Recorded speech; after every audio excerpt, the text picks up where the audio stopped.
안녕하세요. 구독하고 즐겨 듣는 시청자입니다. 망설이다가 제보를 하게 되었어요. 당사자인 저로서는 오싹했던 사건이었죠. 지금부터 제 이야기를 시작할게요.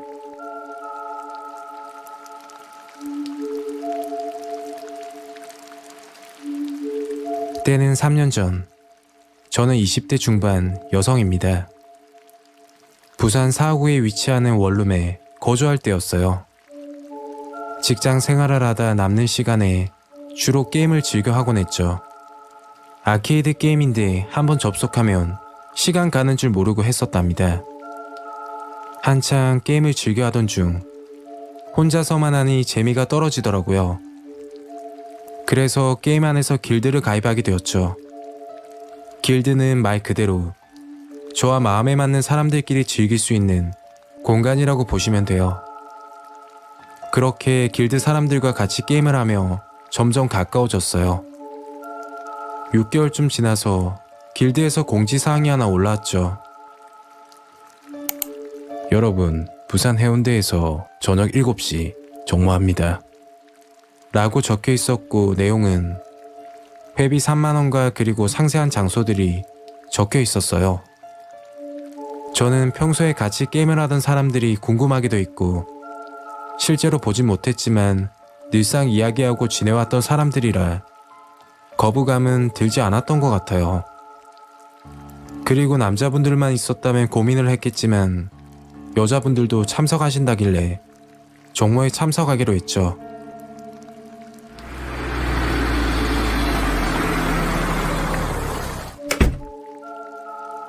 준비를 끝내고 택시를 타고 해운대로 향했습니다. 그때까지는 뭐 위험하다거나 그런 생각은 전혀 못했던 것 같아요. 오히려 평소에 같이 이야기하던 사람들을 볼 수 있어서 궁금하고 설레었죠. 그렇게 약속 장소에 도착했고 인원은 생각보다 많았습니다. 눈으로 대략 보기에 20명 가까이 있었고 여자분들도 꽤 계셨으니까요. 꼬미야, 이렇게 보니 새롭다. 네 오빠 안녕하세요. 길드장인 오빠가 먼저 말을 거시더군요. 꼬미는 제 이름은 아니고 게임 안에서 쓰는 닉네임입니다. 아무리 게임 안에서 수많은 이야기를 했지만 실물은 다들 처음 보는 자리여서 서먹서먹했어요. 술이 한 잔 두 잔 들어가니까 긴장감도 풀리고 어느새 가까워지더라고요. 한참 분위기가 무르익을 때쯤 시간을 보니 자정이 가까워지고 있었죠. 아무리 혼자 살지만 여자 혼자 밤늦게 귀가하는 건 위험하기도 하고 슬슬 피곤하기도 해서 이야기를 꺼냈죠. 저 먼저 들어가 봐야 할 것 같아요. 왜, 좀 더 있다 가지. 아쉬운데. 그렇게 더 있다 가라고 만류하는 와중에 인사를 하고 나왔습니다. 택시를 타고 집으로 가던 중 문자가 오더라고요. 별 내용은 아니었고 잘 들어가라는 인사 문자였어요. 실은 게임상에서 저를 좋아한다고 하는 남자가 한 분 있었는데 글쎄 얼굴도 모르는 상태에서 말이죠. 그 남자분은 전주에 살고 있었는데 정모 참석을 위해서 부산까지 왔다고 하더군요. 오늘 정모 때 처음 보게 되었는데 술자리에서는 말이 없더니 이제 와서 잘 들어가라고 문자를 하는 거였죠. 저는 예의상 알겠다고 문자를 하고서는 집 근처에 도착했습니다.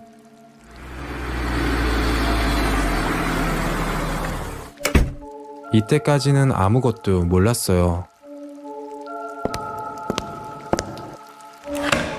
비밀번호를 누르고 집으로 들어갔죠. 제 주량보다 술을 많이 마신 탓에 곧장 씻고 나서 잠이 들게 되었어요. 얼마간 시간이 지났을까. 꿈인지 뭔지는 모르겠는데 눈앞으로 오싹한 느낌이 들었어요. 실눈을 뜨면서 옆을 보았는데 너무 놀라 기절하는 줄 알았습니다. 제 옆에 어떤 남자가 앉아서 저를 쳐다보고 있는 거였죠. 그때 그 느낌은 정말 제가 태어나서 가장 무서웠던 순간이었어요. 소리를 지르면서 곧장 일어나 누구야 너? 누나, 나야. 불을 켜고 봤더니 게임 안에서 저를 좋아한다던 그 남자였어요. 순간 소름이 끼쳤죠. 곧장 전화로 지인 오빠들을 불렀고 그 남자에게 물어보았습니다. 너 우리 집은 어떻게 알았어? 아까 정모할 때 길드장 형한테 물어봤지.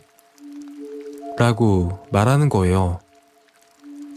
저는 게임 안에서 주소를 말했던 적도 알려준 적도 없었거든요. 그리고 어떻게 집에 들어왔냐고 물어보니 문이 열려 있었다고 하더라고요. 아무리 술을 먹었지만 문을 열고 잠을 자진 않았거든요. 계속 거짓말을 하길래 너 솔직하게 말 안 하면 경찰 불러서 처리한다고 했죠. 그러니 그때 돼서야 솔직하게 말하는 겁니다. 술자리에서 제가 먼저 일어났고 택시를 타고 집으로 가던 중 그 남자가 저를 미행해서 따라왔던 것이죠. 그리고 제가 잠이 들었을 때 그 남자가 집으로 들어왔는데 문이 열려 있었던 게 아니었죠.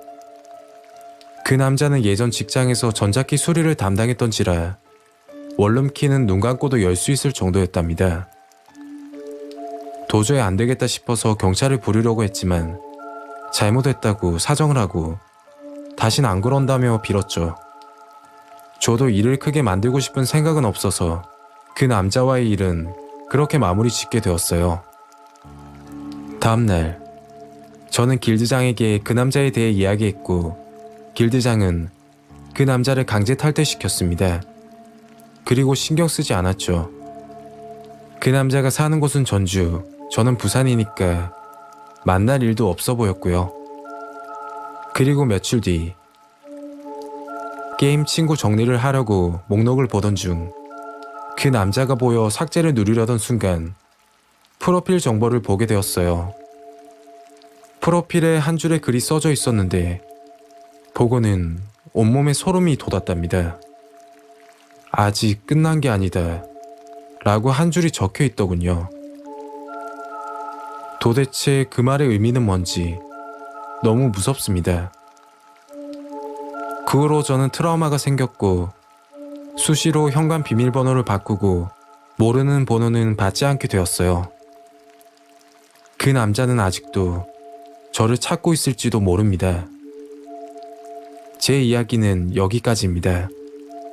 구독과 좋아요 한 번씩 부탁드립니다. 지금까지 괴들남이었습니다.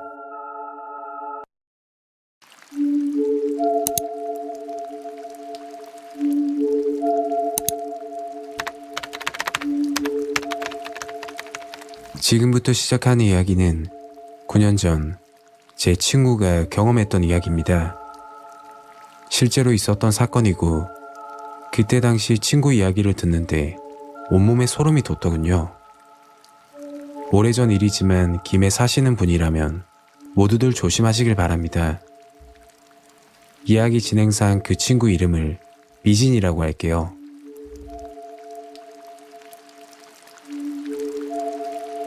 때는 9년 전 여름날 미진이와 저는 김해 활천고개 부근에 살고 있었어요. 미진이는 학생 때부터 친했던 친구여서 틈만 나면 만나서 카페에서 커피 마시고 술도 마시고 하는 사이였죠. 그러다 미진이가 타 지역으로 일을 하러 가게 되었고 예전처럼 자주 보지 못했지만 연락은 꾸준히 했었어요. 미진이는 주말이 되면 부모님 얼굴도 볼 겸 해서 김해로 자주 올라왔는데 그때마다 저와 만나서 새벽까지 놀고는 했습니다. 미진이가 무서웠던 경험을 한 그날도 저와 술을 마시다 일어난 사건입니다. 저희는 일주일간 있었던 일을 얘기하면서 시간 가는 줄 몰랐어요. 그러다 문득 휴대폰 시간을 보니 새벽 4시가 가까워지고 있었죠. 미진아, 이제 슬슬 들어갈까? 시간이 벌써 이렇게 됐네. 더 놀고 싶었지만 시간도 늦었고 부모님 생각도 나곤 해서 술자리를 끝내게 되었습니다. 다행히 미진이와 같은 방향이라 같이 택시를 탔죠. 아저씨, 동삼동으로 가주세요. 저는 집 근처에 먼저 내리게 되었고 미진이는 5분 정도 더 가야 하는 거리여서 택시에서 내리지 않았죠. 미진아, 갈게. 연락해. 하고서는 택시 문을 닫아주었어요. 그리고 그 후 일어난 이야기는 미진이에게 듣게 되었어요. 미진이는 집 근처 골목 입구에 도착하여 택시에서 내렸고 골목 입구에서 집까지 걸어서 1분도 안 되는 거리였습니다. 생각보다 어둡고 으슥한 골목이라 택시에서 내리자마자 주변을 살폈다고 해요. 주변에는 아무도 없었고 집으로 걸어가고 있는데 갑자기 뒤에서 또각또각 하는 소리가 들리더랍니다. 무슨 소리지?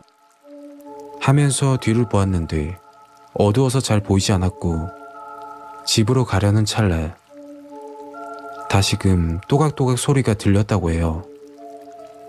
무시하고 집으로 향하는데 또각또각 거리는 소리는 친구 발걸음에 맞춰서 소리가 났다고 하더군요. 집 앞에 도착하니 또각거리는 소리는 멈췄고 무섭고 소름이 돋았지만 친구는 태연하게 괜찮은 척을 하며 뒤를 돌아보고 말했다고 해요. 저기요, 여기 저희 집인데 누구시죠? 어두워서 정확한 모습은 보이지 않았지만 맞은편에서 걸쭉한 남자 목소리가 났다고 하더군요. 길을 잘못 들었네요. 그 남자는 말을 더듬으면서 당황하길래 길 잘못 들었으면 가던 길 가세요. 왜 안 가세요? 그랬더니 그 남자가 슬그머니 친구에게 다가왔다고 해요. 가까이서 그 남자 모습을 봤는데 너무 소름이 돋았다고 하더라고요.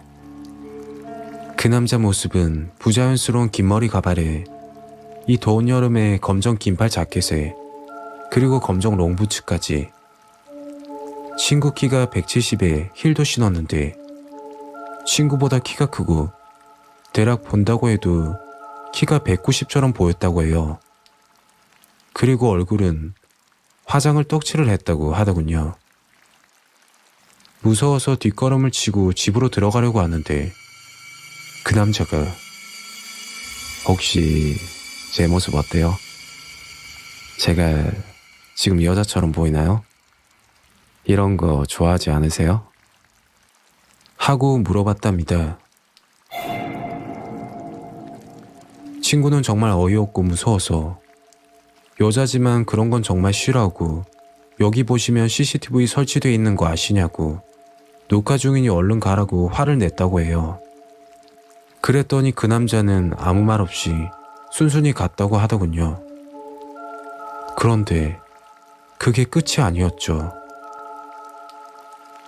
집으로 들어가 혹시 몰라서 골목길 끝쪽을 몰래 보았는데 그 남자가 아직도 서 있었다고 해요. 그 남자 모습은 직접적으로 보이진 않았지만 선명한 그림자가 그 자리에 계속 있었다고 하더군요. 아마 그때 미진이가 들었던 생각이 그 남자가 미진이가 들어간 곳이 집이 아닐 거라고 생각해서 숨었던 걸지도 모르겠다며 말하더군요. 그 길로 들어와 경찰에 신고했고 미진이 어머니와 CCTV 녹화 장면을 보는데 정말 조심해야겠다고 생각이 들었다고 해요. 그 남자는 미진이가 택시에 내리기 전부터 그 골목에 있었고 뭐라고 있었는지는 모르겠는데 우두커니 골목에 서 있었다고 해요. 미진이가 택시에서 내리자마자 곧바로 따라왔다고 했죠. 새벽에 신고건에 대해서는 신고 접수가 안 된 상황이었고 다음날 오후에 미진이 어머니가 신고를 하셔서 집 근처 주변 CCTV 확인 후 동영상을 가져가고 주변 탐문도 하셨다고 합니다. 그날 저녁부터 순찰 꼬박꼬박 돌아주신다고 약속을 하셨어요. 친구는 잠 한숨 못 자고 밥도 제대로 못 먹어서 고생을 좀 많이 했어요. 지구대에서도 이런 신고가 종종 있었다고 하더군요. 진짜 여성분들, 늦은 시간이나 새벽에 집에 가실 때 꼭 택시 타고 집 앞까지 가시고 택시 기사님께 집 들어가는 거 기다려 봐달라고 하세요.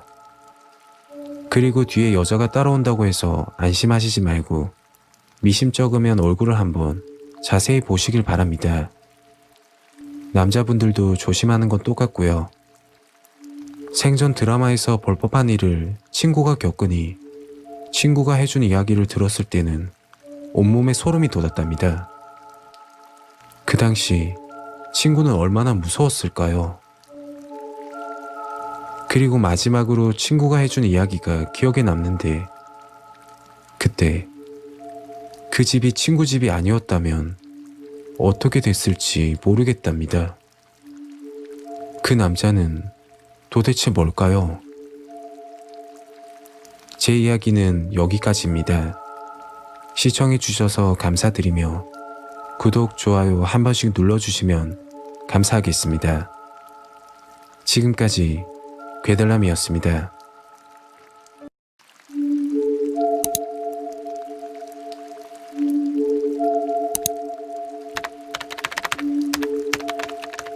지금부터 시작하는 이야기는 저의 시어머니에 관한 이야기예요.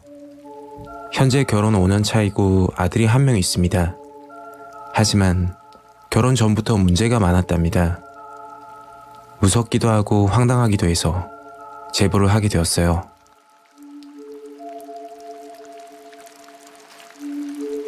때는 6년 전, 짧은 연애를 하고 한창 결혼식 준비를 하던 때였죠. 저희 부부는 금전적으로 여유롭지가 않아서 남들처럼 좋은 곳에서 결혼식은 하지 못했어요. 그리고 신혼여행도 아직 못 갔죠. 그건 그렇고 결혼 전부터 시어머니 반대가 무척 심했어요. 이유는 하나뿐인데 제가 아버지 없이 자라서 그 부분을 안 좋게 보셨다고 하시더라고요. 그렇게 우여곡절 힘겹게 결혼식을 올렸고 남편과 저는 시어머니 집에 들어가게 되었죠. 시어머니 말씀으로는 나가서 살지 말고 돈을 좀 모은 다음에 분가하라는 말씀이었어요. 그 말씀도 맞긴 맞지만 그날부터 지옥 아닌 지옥이 시작되었어요. 처음에는 시어머니 기분을 맞춰드리기 위해 노력을 엄청나게 했답니다. 그런데 하는 것마다 나무라시고 혼을 내시더군요. 제가 마음에 안 들어서 그럴 수 있는 부분이기에 좀 더 잘하면 되겠지 하는 마음으로 지냈던 것 같아요. 다음날 문득 이상한 걸 보게 되었어요. 남편과 제 베개를 세탁하기 위해 베개 커버를 분리했는데 그 안에서 노란색 종이에 빨간색 글씨로 새겨진 부적이 하나 있더라고요. 이게 뭘까 싶어서 보고 있는데 며느라 뭐하냐, 빨리 빨래감 가지고 오지 않고. 어머니, 이게 뭐예요? 시어머니는 부적을 빼앗듯이 낚아채더니 알 거 없다. 하시며 방에서 나가셨어요. 그때는 아무 생각도 하지 않았어요. 집안일도 시어머니의 관계도 힘든 건 사실이었지만 그보다 힘든 건 언제 아이 가질래? 하는 시어머니 말씀이셨어요. 제가 어릴 때부터 몸이 약해서 병원에 들락날락거렸고 그런 탓인지 아이가 쉽게 생기질 않더라고요. 그렇게 한 달이 지났고 남편도 점점 달라지기 시작했죠. 처음에는 제 편만 들어주던 남편이 어느새 시어머니 편을 들고 저를 무시하기 시작하더라고요. 퇴근 후 일찍 들어오지도 않고 외박은 잦아졌고요. 여자의 느낌이라는 게 있잖아요. 이 남자 뭔가 있다 라는 촉감이 들었고 시어머니께 친정에 잠시 다녀온다고 하고 남편 회사에 몰래 찾아가게 되었어요. 때마침 회사 앞에 동료 직원이 보이길래 가서 물어봤죠. 그랬더니 오늘 반차를 쓰고 퇴근했다고 하더군요. 점점 이상하다 하고 생각하고 있는데 한 가지 머릿속에 떠오르는 게 있었습니다. 남편과 시어머니는 일요일 오전 9시에 교회를 간다며 외출을 하기 시작했죠. 남편과 연애를 짧게 했지만 처음 만났을 때 저보고 무교라고 했던 게 기억이 났거든요. 분명히 뭔가 있다고 생각이 들었습니다. 일주일 후 시어머니와 남편이 일찍이 일어나 외출 준비를 하더라고요. 여보, 나도 교회 같이 갈까? 안 돼. 당신은 그냥 집에서 쉬어. 남편이 냉정하게 말하길래 알았다고 하고서는 시어머니와 남편이 나가길 기다렸습니다. 잠시 후 문을 닫고 나가는 소리가 들렸고 저는 곧장 남편과 시어머니를 뒤따라갔죠. 급히 택시를 잡고서는 말했습니다. 아저씨, 저기 보이는 검은색 소나타 차량 좀 따라가 주세요. 그렇게 10여 분을 달려 도착한 곳은 교회가 아닌 어느 한적한 주택가였습니다. 그리고 시어머니와 남편은 곧장 그 집으로 들어갔죠. 20분 정도 흘렀을까? 그 집에서 웃으면서 나오길래 남편에게 소리쳤죠. 아, 여기가 교회야? 남편은 무척 당황한 듯 말까지 더듬으면서 이야기하더군요. 아니 그게 어머니가 시켰어. 시어머니는 민망하신지 급히 서둘러 가셨고 남편이 이야기를 해주더군요. 시어머니와 남편이 들어갔던 곳은 무당집이었어요. 그런데 제 팔자가 남편 잡아먹을 팔자라는 거예요. 아버지도 저 때문에 돌아가신 거고 남편까지 사고가 나고 무당이 말하는데 제가 등 뒤에 귀신을 달고 다닌다고 했다더군요. 그 소리를 들은 시어머니는 제 베개에 부적을 놓아두고 했던 거였죠. 그런데 충격적인 것은 그 부적이 이혼을 하게끔 하는 부적이었답니다. 그리고 시어머니는 남편에게 다른 여자도 소개해 주었다죠. 남편의 외박이 잦아진 것도 그 이유 때문이고요. 너무 화가 나고 어이가 없어서 시어머니께 한마디 했어요. 제가 뭘 그렇게 잘못했냐고 따지고 드니 넌 잘못 없어. 잘못이라면 너 뒤에 붙어있는 귀신이 잘못이겠지. 하고 말씀하시더라고요. 그런데 말씀하시면서 저를 쳐다보는 눈빛이 정말 이상했어요. 소름 돋을 정도로 말이에요. 그럼 아이는 왜 빨리 가지라고 하셨냐고 물어봤죠. 그러니 하시는 말씀이 아이가 태어나면 그 아이의 선한 기운 때문에 저에게 붙어있던 귀신이 달아날 거라고 이야기를 하셨어요. 솔직히 현실적으로 이걸 믿기도 그렇고 그냥 넘기자니 너무 찜찜하더라고요. 남편과 이혼을 하려고 했지만 참아하지 못했습니다. 저희 엄마 때문이에요. 아버지 없이 혼자서 뒷바라지 해주시고 제가 결혼까지 해서 너무도 좋아하시는데 차마 말씀드리기가 힘들었어요. 1년 후 결국 남편과 저는 아이가 생겼고 분가 후에 평범하게 살고 있습니다. 시어머니는 그때 이야기를 하면 자기가 뭐에 씌인 것 같다면서 왜 그랬는지 모르겠다고 하더라고요. 아직까지 남편이 용서가 안 되지만 이제는 아이를 위해 살기로 했습니다. 그 무당 말대로 아이가 태어났으니 저에게 붙어있던 귀신은 떨어져 나간 거겠죠? 아니면 시어머니에게 귀신이 붙어 그런 이야기를 하셨는지 아직도 의문입니다. 제 이야기는 여기까지입니다. 시청해주셔서 감사드리며 구독과 좋아요 한 번씩 눌러주시면 감사하겠습니다. 지금까지 괴들남이었습니다.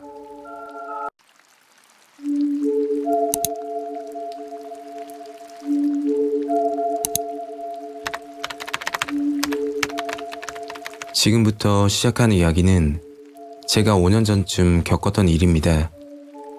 그때 생각을 하면 너무 무서워서 가끔 꿈에 나타나고 악몽까지 꾸게 되었어요. 이야기 진행상 제 이름을 민수라고 할게요.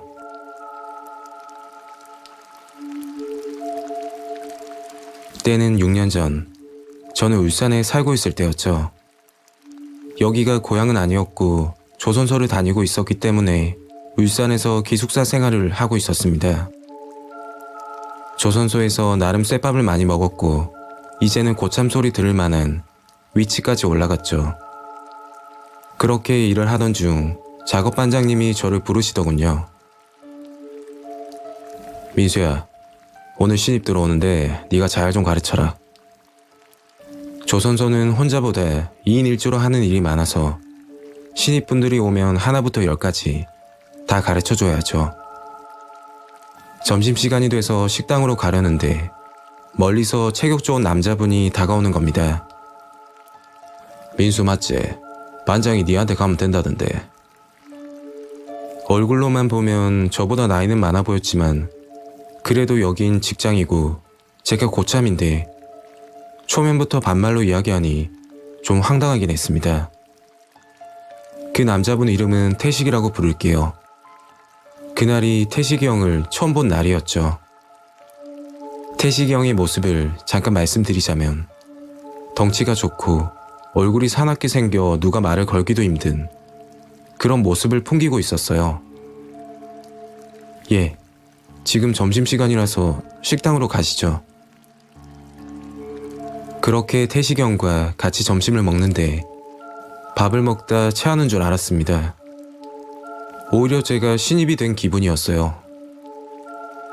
오늘 처음 왔는데 잘 좀 도와줘. 아, 네. 뭐 궁금한 거 없나?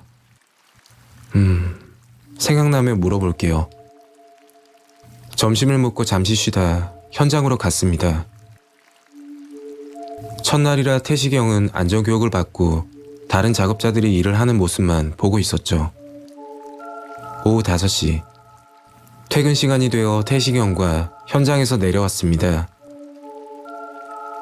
저는 일이 끝나면 샤워장에서 씻고 옷을 갈아입고 가는데 태식이 형도 씻는다며 같이 가자고 하더라고요. 목욕탕을 들어가서 상의를 벗는데 태식이 형 몸을 보고는 경하겠죠. 온몸에 문신이 새겨져 있었어요. 놀라서 쳐다보니까 왜? 문신 처음 보나? 그렇게 샤워를 끝마치고 집으로 가려는데 태식이 형이 절 붙잡더군요. 민수야, 오늘 첫날인데 형이랑 한잔하러 가자. 제가 술을 못... 태식이 형은 다짜고짜 절 붙잡고 눈에 보이는 식당으로 들어갔습니다. 술을 한잔하며 이야기를 나눴는데 겉모습과는 다르게 말도 잘하시고 잘 챙겨주는 좋은 형처럼 느껴졌죠. 저는 태식이 형과 2인 1조로 작업을 하게 되었고 형은 제 말을 잘 따라주며 서로 도와가며 일을 했습니다. 제가 말을 하지 않아도 작업에 필요한 걸 챙겨주더라고요. 손발이 잘 맞는다고 하죠. 태식이 형과 점점 가까워지게 되었고 같이 일을 한 지 1년이라는 시간이 흘렀습니다.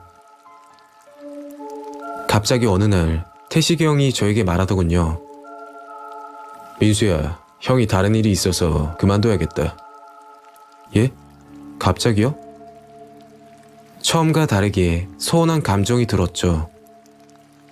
태식이 형은 1년을 채우고서는 퇴사했고 종종 연락한다는 말과 함께 회사를 떠났습니다. 그렇게 사건은 시작되게 되었죠. 그날도 조선소에서 일을 하고 있었고 일하는 도중 한 통의 전화를 받게 되었죠. 여보세요? 민수야, 형이다. 잘 지내나? 오랜만에 걸려온 태식이 형의 전화였어요. 안부차 전화한 줄 알았는데 솔깃한 제안을 하시더라고요. 민수야, 조선소 일하는 거 안 지겹나? 솔직히 힘들죠. 그런데 마땅히 갈 데가 없으니까. 형이 한 달에 500 이상 챙겨줄 테니까 일 한번 해볼래? 조선소에서 한 달 내내 일을 해도 300 정도인데 500이나 준다고 하니 솔깃했습니다. 근데 형, 무슨 일 하는 거예요? 아, 별건 없고 형이 시키는 심부름 좀 하면 돼. 저는 생각해본다고 하고 전화를 끊었어요. 그리고 제 모습을 봤죠. 더러워진 작업복, 불편한 안전화, 머리에는 안전모까지. 남들은 편하게 좋은 환경에서 일을 하는데 순간 그런 생각들이 머릿속에 떠오르면서 태식이 형에게 곧장 전화를 했습니다. 그 일 할게요. 그날부로 회사를 퇴사했고 형이 이야기한 사무실로 찾아가게 되었어요. 사무실 위치까지 정확히 기억이 나네요. 전북 군산 오식도동. 사무실은 간판 하나 달려있지 않았고 건물 지하에 위치하고 있었죠. 사무실로 들어가니 그 모습은 마치 PC방처럼 보이더군요. 사람도 꽤나 북적거렸습니다. 그때 태식이 형이 가까이 오더니 민수야, 오토바이 탈 줄 알지? 조선소 다닐 때 출퇴근을 오토바이로 항상 하기 때문에 눈 감고도 탈 수준이죠. 네가 할 일은 현금 인출기 가서 돈만 뽑아주면 된다 하시는 거였어요. 오토바이 타고 가서 돈 뽑아서 가져다 주는데 한 달 500이라니 믿기지 않았습니다. 그렇게 형이 시키는 대로 현금 인출기에서 돈을 출금해서 가져다 주었고 월급과 별개로 수고비로 5만원씩 챙겨주시더라고요. 그때 같이 일을 하던 아저씨가 말을 거시더라고요. 저기 학생 같아 보여서 한마디 하는데 이 일이 무슨 일인지 알지? 그냥 심부름 해주는 거 아닌가요? 그 아저씨가 해준 이야기는 이곳은 보이스피싱 출금소라는 거예요. 여기서 돈을 출금한 다음에 베트남 현지로 보낸다고 하더라고요. 그리고 사이버머니나 코인으로 바꾸어서 보내게 된다던데 사무실에 들어왔을 때 컴퓨터가 많았던 이유도 그제서야 알겠더라고요. 저는 지금까지 피해자들 돈을 출금하여 가져다 준 거였죠. 정말 모르고 한 일이라 덜컥 겁이 난 민수 형에게 말했습니다. 형, 저 그만할게요. 그러자 1년 동안 같이 일하면서 보지 못했던 민수 형의 무서운 표정을 봤습니다. 그리고 한마디 하시는데 아직까지 기억이 납니다. 깜빵 가서 죽도록 맞고 살래? 아니면 나한테 지금 죽도록 맞을래? 너 지금 나가도 결국에 붙잡혀 깜빵 신세다. 그 순간은 정말 무서웠습니다. 그날부터 사무실에서 숙식을 하게 되었어요. 제가 도망갈까봐 싶어 그랬던 거겠죠. 오토바이를 타고 나가도 앞뒤로 감시가 붙었죠. 휴대폰도 뺏긴 상태라 신고도 못하고 전화도 안 되고 미칠 노릇이었습니다. 그렇게 한 달이 흘렀고 사무실을 이전한다고 하더군요. 합법적인 일이 아니라서 한 달, 2달 사이로 계속 위치를 옮긴다고 했죠. 컴퓨터를 옮기고 서류를 챙기고 사람들이 분주하게 움직이더군요. 순간 이때다 싶었습니다. 조용하게 문을 열고 나가려던 찰나 야, 어디 가? 그 소리를 듣자마자 저는 미친 듯이 달렸고 눈앞에 보이는 편의점으로 들어가 편의점 알바생에게 급히 경찰에 신고해달라고 부탁했죠. 잠시 후 다행히 경찰차가 도착했고 지구대로 가서 제가 겪은 일을 이야기했습니다. 제가 초범이고 거기서 있었던 일을 상세하게 설명해줬고 정말 몰랐다고 진술했으나 경찰 측에서는 가담만 하더라도 처벌 대상이며 피해액이 1억 원 정도라 결국 1년 6개월이라는 실형을 받고 교도소로 들어가게 되었죠. 정말 그런 쪽으로는 생각도 못했고 잘 알지 못한 제가 바보였습니다. 그런데 아직까지 숨어 살고 있습니다. 며칠 전 전화가 한 통 왔는데 예전 조선소에서 같이 일하던 동생이었죠. 그런데 그 동생 하는 말을 듣고 온몸에 소름이 돋았습니다. 민수 형, 태식이 형이 전화 왔는데 형 어디 있냐고 계속 찾길래 뭔가 느낌이 안 좋아서 모른다고 끊었어요. 그 후로 모르는 전화는 받지 않고 있습니다. 도대체 태식이 형은 저를 왜 찾고 있을까요? 제 이야기는 여기까지입니다. 시청해주셔서 감사드리며 구독과 좋아요 한 번씩 눌러주시면 감사하겠습니다. 지금까지 괴들남이었습니다.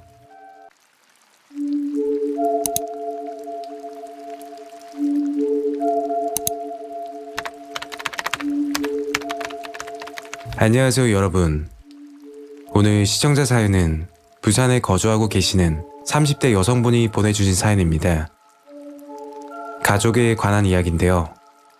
저도 녹음을 하면서 이런 일도 있구나 당황스러웠습니다. 과연 제보자분께 어떤 일이 생긴 건지 이야기로 만나볼까요? 이야기를 시작하기 전에 구독과 좋아요 부탁드리겠습니다. 그럼 시작하겠습니다.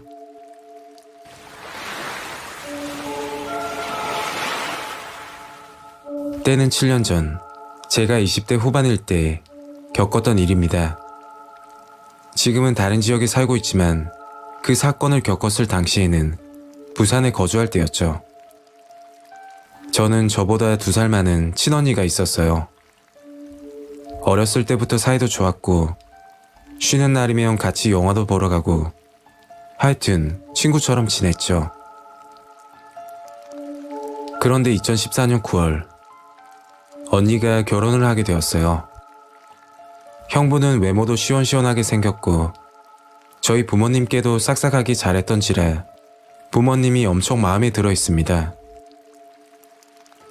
직업은 사진이나 영상 제작 편집하는 일을 했고 주로 집에서 프리랜서식으로 일을 했죠.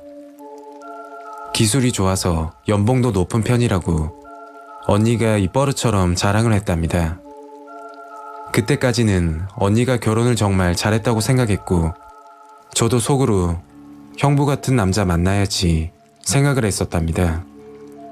그 사건이 있기 전까진 말이죠. 언니와 형부는 부산 사직동에 신혼집을 구했고 저는 연산동에서 보험 영업직을 하고 있었어요. 언니 결혼 전까지는 부모님과 같이 살고 있었는데 언니 결혼 후에 부모님은 귀농을 하신다며 시골에 집을 알아보고 계셨어요. 제가 눈치는 빠른 편이라서 부모님께 방구하고 나간다고 말씀을 드렸죠. 어린 나이도 아니고 곧 있음 계란 한 판 나이인데 혼자 못 살 곳도 없었죠. 부모님께서는 얼른 좋은 사람 데리고 오라고 하셨고 결국 연산동 원룸에 거주하게 되었습니다. 그날은 퇴근 후 집에서 맥주 한잔하며 쉬고 있는데 지금 편지가 왔습니다. 메일이 한 통 날라오더라고요. 회사 업무차 메일을 자주 쓰기에 바로 확인을 했죠. 제목은 꼭 보세요라고 되어 있었는데 아무 생각 없이 클릭을 했죠. 그런데 보는 순간 온몸이 얼어붙는 듯 했습니다. 화면 속에는 제가 지하철 화장실을 이용하는 사진들이 있었고 사진 밑에 짧게 글이 하나 있었는데 동영상도 가지고 있으니 경찰이 신고하면 인터넷에 퍼뜨린다는 내용이었죠. 순간 너무 무서웠고 머릿속이 하얗게 돼서 아무 생각이 나지 않더군요. 부모님 댁에 살 때 지하철을 항상 이용해서 아침마다 화장실 간 기억은 있었거든요.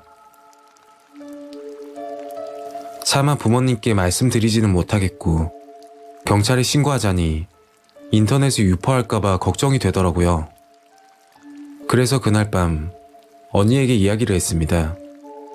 언니는 제 이야기를 듣고 형부와 함께 급히 저희 집으로 왔죠.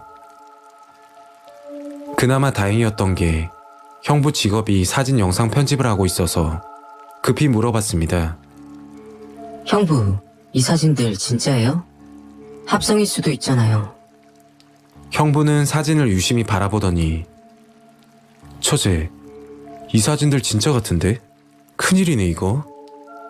라고 하시는 겁니다.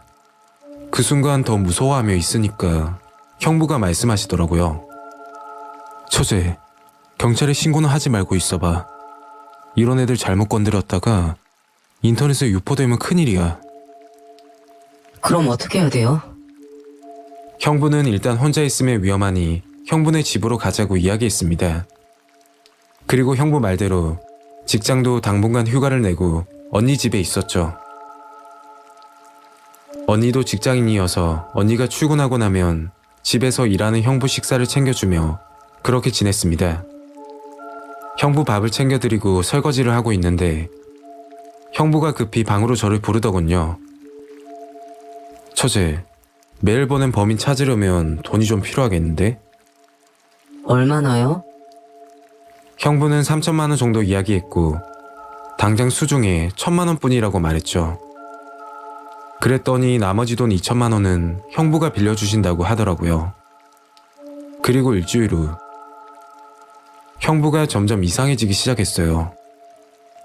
언니 없을 때만 꼭 그런 행동을 했는데 제가 식사 준비를 하고 있으면 일부러 스킨십을 하고 다리를 만지고 하더라고요. 처음에는 왜 그러시냐고 화를 냈지만 이상한 메일을 보낸 범인도 찾아주시며 해결해 주신다니까 그냥 참고 지냈습니다. 언니한테 미안해서 말도 못하겠더라고요. 형부의 수위는 점차 높아져갔고 이러다 큰일 나겠다 싶어 언니에게 터놓고 이야기했습니다.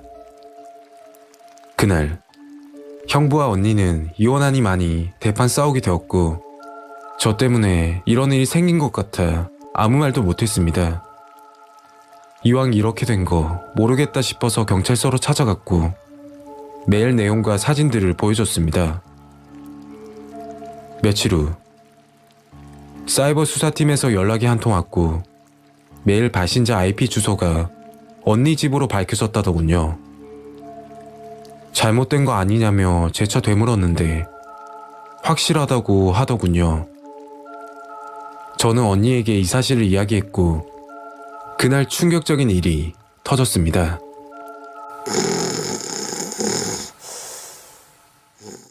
형부가 잘 때 언니가 형부 컴퓨터를 뒤졌는데 아무것도 없어서 뭔가 오해했구나 했는데 글쎄 침대 밑에 못 보던 노트북이 보였다고 해요. 언니는 그 노트북을 가지고 저희 집으로 와서 저와 확인을 했는데 제가 메일로 받았던 화장실 사진이 알고 보니 다른 여자였습니다. 얼굴만 교묘하게 합성해서 만든 사진이 수십 개 저장되어 있었습니다. 저는 형부에게 속은 거죠. 너무 화가 나고 입 밖으로 욕이 나오려고 했지만 언니를 봐서 참았습니다. 충격을 받은 언니는 이혼 소송을 했고 형부에게 위자료를 받고 깔끔하게 정리했죠. 그런데 아직까지 가끔 언니에게 연락이 온답니다. 보고 싶다고, 다시 잘해보자고 말이죠.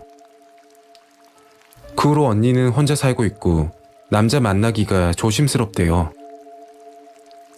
너무 소름 돋는 저희 이야기입니다. 제 이야기는 여기까지입니다. 시청해주셔서 감사드리며 구독과 좋아요 한 번씩 눌러주시면 감사하겠습니다. 지금까지 괴들남이었습니다.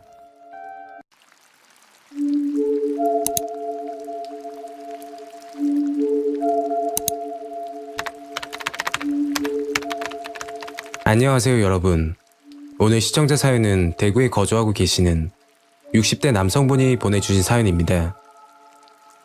밤낚시에 관한 이야기인데요. 글을 읽으면서 눈에 보이진 않지만 뭔가는 분명 있는 것 같다는 생각이 들곤 했습니다. 거제도에서의 그날 밤, 과연 제보자분께 어떤 일이 생긴 건지 이야기로 만나볼까요? 이야기를 시작하기 전에 구독과 좋아요 부탁드리겠습니다. 그럼 시작하겠습니다.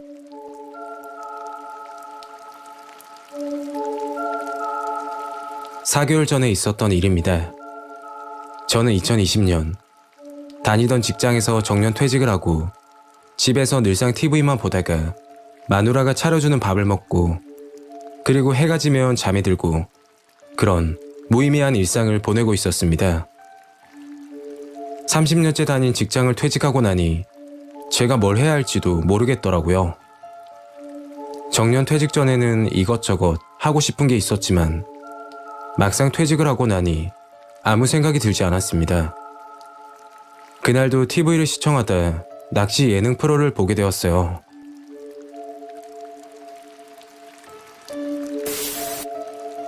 뭔가 재미있어 보이기도 했고 혼자만의 시간을 가질 수 있겠다 싶어 그 길로 낚시 장비를 알아보기 시작했습니다. 아무것도 모르는 초보가 장비를 사려니 눈앞이 캄캄하더군요. 일단 집 근처 낚시용품 집에 찾아갔죠. 사장님, 낚싯대 구매 좀 하려고 왔습니다. 아, 예. 어떤 걸로 찾으세요? 글쎄요. 낚시는 처음이라 도통 모르겠네요. 민물 낚시용 그리고 바다 낚시용이 따로 있고 국산 제품과 수입산 제품 생각보다 복잡하더군요. 곰곰이 생각해보니 바다로 나가는 건 위험하기도 하고 조용하게 저수지에서 낚시하는 게 좋을 듯 생각돼서 민물 낚시용으로 구매를 하게 되었죠. 기분이 참 좋더라고요. 이런 설레는 느낌을 느껴본 지 꽤 됐었거든요. 그날은 시간이 늦어져 다음날 새벽 일찍 낚시 장비를 챙겨 집을 나섰습니다. 제가 처음 낚시를 시작하게 된 곳은 대구 각산동에 있는 크고 깨끗한 저수지였어요. 새벽 이른 시간이었지만 저 말고도 낚시하는 분들이 소수 계셨고 그분들 근처에 자리를 잡고 앉았습니다. 안녕하세요. 처음 뵙네요. 처음 보는데도 불구하고 인사를 해주시더라고요. 이런 맛에 낚시하나 싶어서 같이 말동무도-하며 낚싯대를 던지고 기다리고 있었습니다. 사실 낚싯대를 던지는 것도 애로사항이 있었어요. 옆에 계시는 분이 없었다면 그날 구경만 하다 집에 갔을지도 모르겠네요. 그리고 잠시 후 뭔가 낚싯대가 꿈틀꿈틀하길래 옆에서 조언해주는 분 말씀을 듣고 천천히 당겼습니다. 그게 제가 잡은 첫 물고기입니다. 아직도 기억이 생생하네요. 이 녀석 이름은 베스라고 하는데 저수지 얕은 물가에서 잘 잡히는 종류라고 설명해 주시더군요. 그렇게 저는 낚시에 푹 빠지게 되었습니다. 한 달 후, 제가 기존에 샀던 장비들로는 다양한 물고기를 잡을 수 없다는 걸 알았고 기존 장비에서 좀 더 돈을 투자해 좋은 곳들로 마련하게 되었습니다. 그리고 용품점 사장님 말씀이 거제도 오량리에 오량저수지라고 있는데 떡밥으로 38cm나 되는 물고기를 낚았고 마을 노인이 사자를 낚았다는 소문도 있다고 하시더군요. 주변에 찜질방이 있어서 초저녁에는 오가는 차 소리 때문에 시끄러우니 꼭 11시에서 새벽 3시에 가라고 하셨습니다. 그때가 물고기가 잘 잡힌다고 말이죠. 그렇게 그날 밤 일찍 저녁을 먹고 장비를 챙겨 출발했습니다. 넉넉 잡아서 3시간 정도 걸리니 7시경에 나왔던 걸로 기억합니다. 밤낚시는 처음이라 긴장도 되고 설레는 마음으로 출발했죠. 통영 대전 고속도로를 타고 한참을 달린 후 목적지 근처에 닿았을 무렵 황토방이라는 표지판이 보이더군요. 그 길로 따라 올라가니 한적한 저수지가 보였습니다. 아, 여기구나. 근방에 주차하고 1인용 텐트와 낚시 장비를 꺼냈습니다. 한참 낚시 장비를 세팅하고 있는데 음산한 기분이라고 해야 될까? 분명 주변에는 아무것도 없는데 누가 저를 지켜보는 듯한 그런 느낌을 받았습니다. 뭔가 샤부작거리는 소리가 가끔씩 들리긴 했는데 저수지라 근처의 잡초들이 무성했었거든요. 잡초 사이에 벌레 소리인 줄 생각했었죠. 혼자 낚시를 하고 있으니 너무 조용하고 밤낚시는 처음이라 좀 무섭더라고요. 그래서 음악이나 듣자 해서 휴대폰을 켰는데 글쎄 휴대폰이 먹통인 겁니다. 산속도 아니고 근처 찜질방도 있는데 발신제한 구역이라고 뜨더군요. 인터넷도 잡히지 않았고요. 그때 분명히 제 귀에 이상한 소리가 들렸습니다. 벌레 소리는 확실히 아니었고 뭔가가 무성한 풀숲에서 천천히 다가오는 소리라고 표현하면 딱 맞을 겁니다. 그 소리는 점점 가까워져 갔어요. 순간 드는 생각이 요즘 낚시 금지 구역이 많아져서 마을 주민분이 저를 발견하고 오셨나 보다 라고 생각했죠. 소리가 나는 쪽을 쳐다봤는데 그 모습은 아직도 생생합니다. 물에 흠뻑 젖은 여자아이가 그 자리에 서서 저를 보고 있더군요. 저는 아이에게 무슨 일이 생긴 줄 알고 너무 놀라서 아이에게 뛰어가며 말했습니다. 애기야, 여기는 어떻게 왔어? 그러자 그 아이는 풀숲 반대편으로 도망갔고 야밤에 혼자 저러고 다니면 위험할 듯 싶어 그 아이를 따라갔었어요. 저수지의 수심이 2m 가까이 돼서 아이가 빠지면 큰일이거든요. 그 아이는 점점 어두운 풀숲으로 들어갔습니다. 아이는 장난을 치듯이 제가 멈추면 앞에서 기다리고 그 아이를 따라가면 도망가고 하더라고요. 한참을 따라가다 갑자기 정신이 번쩍 들었습니다. 그 이유는 허리 부근까지 차가운 느낌이 드는 겁니다. 주변을 봤더니 저수지 물 안에 제가 서 있었고 그 아이는 보이질 않았습니다. 조금만 더 앞으로 갔다면 그 밤중에 저수지에 빠져 익사할 수도 있었던 상황이었겠죠. 뭔가에 홀린 건지 정말 이해가 가질 않았어요. 급하게 낚시하던 곳으로 와서 용품을 정리하고 집으로 곧장 가려고 했습니다. 한참 정리하는 중에 저수지 부근에서 차 한 대가 정차하며 클락션을 울리더라고요. 그리고 창문을 열더니 다급하게 저에게 물었습니다.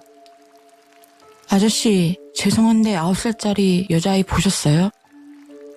30대로 보이는 젊은 여자 목소리였습니다. 아이를 보긴 봤는데 풀숲으로 들어가더라고 이야기했고 너무 빨라서 쫓아가질 못했다고 이야기해줬습니다.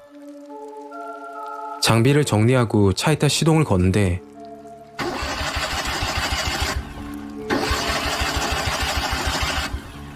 시동이 걸리지 않았어요.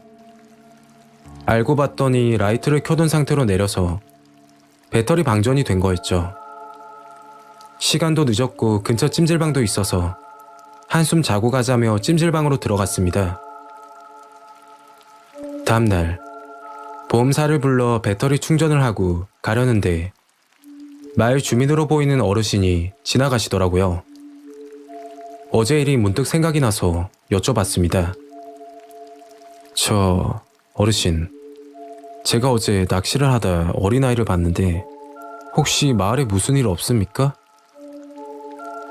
그러니 어르신 하시는 말씀이 찜질방 손님들도 그렇고 여기 근처 오는 사람들도 한 번씩 그런 소리를 했다고 말씀하셨어요. 그리고 마을에 남편 없이 사는 엄마와 딸이 있었는데 집이 경매로 넘어가고 쫓겨나듯이 하고서는 그 후로 행방불명이 되었다고 하더군요. 저수지에서 본 아이와 급하게 클락션을 울리며 차에서 아이 안부를 물어봤던 그 여자와 관련이 있을지는 모르겠지만 분명 무슨 일은 있었던 게 아닐까 생각이 들었습니다. 제가 그날 밤 쫓아갔던 그 아이는 사람이 맞을까요? 저는 그 후로 밤낚시는 가지 않습니다. 제 이야기는 여기까지입니다. 시청해주셔서 감사드리며 구독과 좋아요 한 번씩 눌러주시면 감사하겠습니다. 지금까지 괴덜남이었습니다.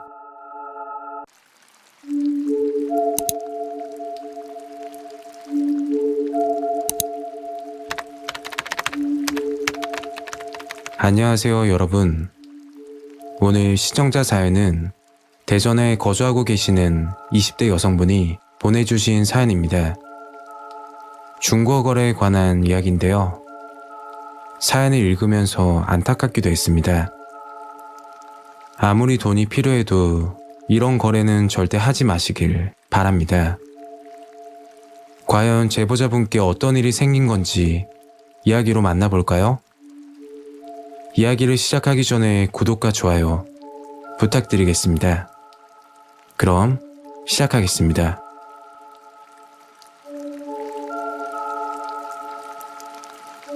때는 2년 전, 제가 고등학교 2학년 때였어요. 저희 집은 오래된 5층 아파트에 살고 있었고, 엄마는 제가 7살 때 돌아가시고 아버지 혼자 저를 키우셨어요. 아버지는 건설 현장에서 일을 하셔서 몸이 성한 곳이 없었고, 집으로 오시면 늘 온몸에 파스를 붙이시고는 주무시곤 했습니다. 저는 태어나서 지금까지 아버지에게 뭘 사달라고 이야기한 적이 없었어요. 가난했던 환경 때문인지 아니면 엄마가 일찍 돌아가셔서 그런지 모르겠지만 또래 아이들보다 일찍 철이 들었거든요. 친구들이 부러웠던 적은 많았지만 단 한 번도 부모님을 탓한 적은 없었어요. 그날은 학교에서 친구들과 수다를 떨고 있었는데 친구 한 명이 자랑을 하더라고요. 야야야, 이거 봐. 대박이지? 이번에 나온 신상이야. 친구가 내밀었던 건 최신형 휴대폰이었어요. 나 잠시 화장실 좀. 하면서 조심스레 빠져나왔죠. 그 자리에 있었다면 다들 휴대폰을 꺼내서 비교를 했을 테니까요. 부끄럽지만 제 휴대폰은 엄청 오래됐었거든요. 학교를 마치고 집으로 가는데 그날따라 너무 우울했습니다. 평소 같으면 그냥 넘겼겠지만 그날은 제가 좀 이상했던 것 같아요. 집에 도착해서 가방을 벗고 컴퓨터를 켰습니다. 친구들은 학교 끝나면 학원을 가서 수업 진도보다 앞서가는데 저는 학원 다닐 형편이 안 돼서 집에서 인터넷 강의를 빠짐없이 듣고 있었죠. 인터넷 창을 열었는데 쪽지함에 알림이 와 있는 거였어요. 응? 누구지? 쪽지함을 확인했는데 좀 황당한 내용이었어요. 단순 알바라고 했는데 입었던 속옷을 비싸게 산다는 거였어요. 그러면 안 되는 거 누구보다 더 잘 아는데 하고 싶은 것도 많고 아버지에게 손 벌리기도 싫고 해서 수십 번 고민하다 답장을 보내게 되었습니다. 그러자 30분이 지났나? 카톡 아이디가 날라왔고 카톡으로 메시지를 보내게 되었어요. 저기 쪽지 보고 연락드렸어요. 네. 거래는 해보셨어요? 아니요. 제가 학생이라 이런 거 처음이에요. 그럼 어디서 만날까요? 저는 택배 거래는 안 합니다. 저는 무슨 용기가 났는지 집 근처 편의점 위치를 알려주었고 저녁 8시에 약속을 잡았습니다. 잠시 후 약속 시간이 되었고 검은색 비닐봉지에 제 속옷을 담아서 들고 나갔죠. 저 멀리서 남자 한 분이 걸어오는데 나이는 대략 50대 정도로 보였어요. 설마 아니겠지? 하고서는 두리번거리니 저 학생 하고 저를 부르더군요. 놀라서 쳐다보니 가까이 오라는 손짓을 하더라고요.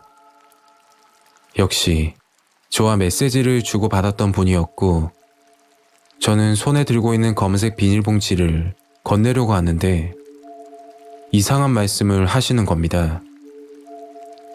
학생이 처음 거래라서 잘 모르나 본데 직거래 뜻이 만나서 직접 벗어줘야 하는 거야. 누가 입었던 건지 어떻게 알아? 하시더라고요. 순간 너무 무서워서 저 죄송한데 그럼 거래 안 할게요. 이런 건지 진짜 몰랐어요. 그러니까 그 아저씨가 첫 거래니까 이해할게. 이리 줘봐. 제가 들고 있던 검은 봉지를 낚아채더니 봉지를 열어 냄새를 맡으시더라고요. 그 순간 소름이 끼치더라고요. 그리고서는 4만 원을 주시더군요. 저는 돈을 받자마자 집 쪽으로 도망가듯이 뛰어갔습니다.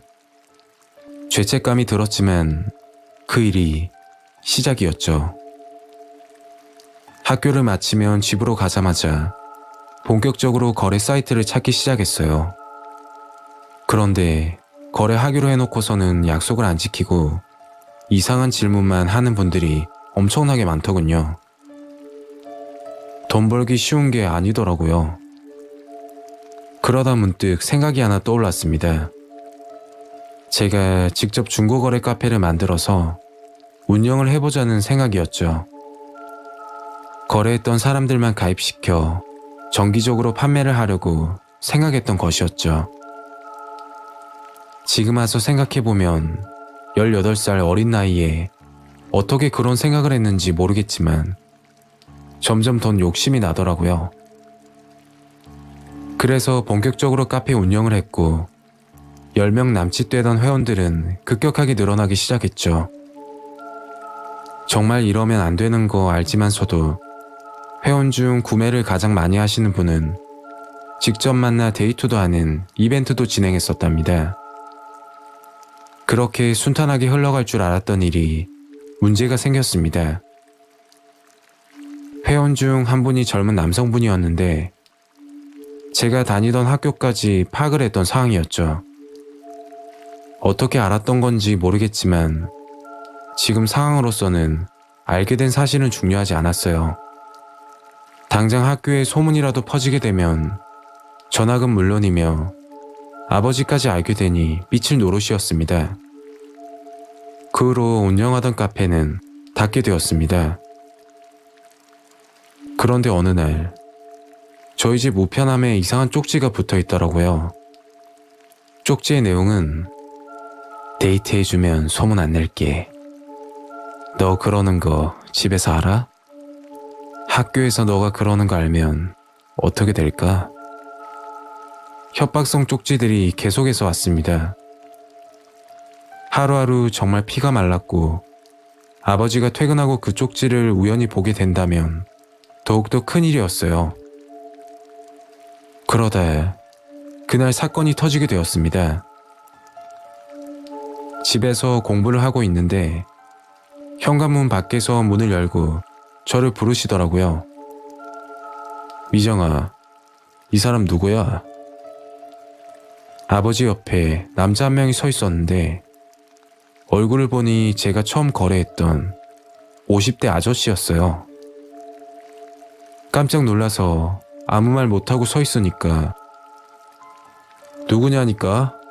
왜 말을 못해?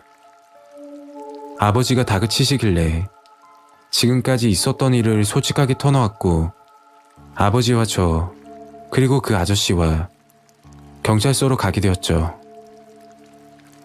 결국 그 아저씨는 통신 매체 이용 음란죄에 해당해서 2년 이하의 징역 또는 2천만 원 이하의 벌금형이라고 하더군요. 그 아저씨는 저와 속옷 거래를 하고 나서 몰래 저를 뒤따라왔고 저희 집까지 알아냈던 거였죠. 그리고 집 근처를 몰래 엿보다가 아버지에게 들킨 거죠.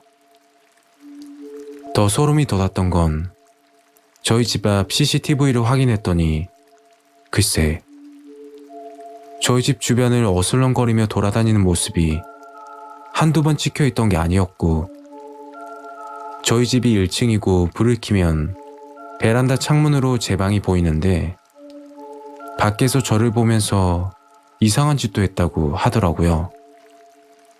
그 아저씨는 여성들 속옷은 물론 생리대와 소변까지 구매를 했다고 밝혀졌습니다. 그 사건으로 다른 동네로 이사를 가게 되었고 학교도 전학을 가게 되었죠. 그런데 아버지께 정말 죄송하지만 가끔 돈이 급하게 필요할 때면 다시 한번 해볼까 하는 생각이 나고는 합니다. 이런 생각을 하는 제가 정말 바보 같아요. 제 이야기는 여기까지입니다. 시청해주셔서 감사드리며 구독과 좋아요 한 번씩 눌러주시면 감사하겠습니다.